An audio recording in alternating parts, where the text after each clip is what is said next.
ঘোষের joint video Shrimati জ্যোৎস্না খাতুনকে suspend করলো নির্বাচন কমিশন। গতকালকেই তাকে সাসপেন্ড করার নির্দেশ সম্বলিত লেটার সিইওর কাছে পৌঁছেছে।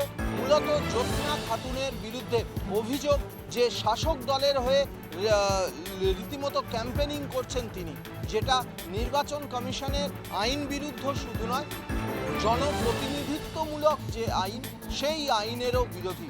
তাই খণ্ডঘোষের জয়েন্ট ভিডিও শ্রীমতী জ্যোৎস্না খাতুনকে সাসপেন্ড করলো নির্বাচন কমিশন। আজকে সকাল 11টার মধ্যে তাকে এই সাসপেন্ডের নির্দেশ কার্যকর করতে নির্দেশ দেওয়া হয়েছে সিইওকে।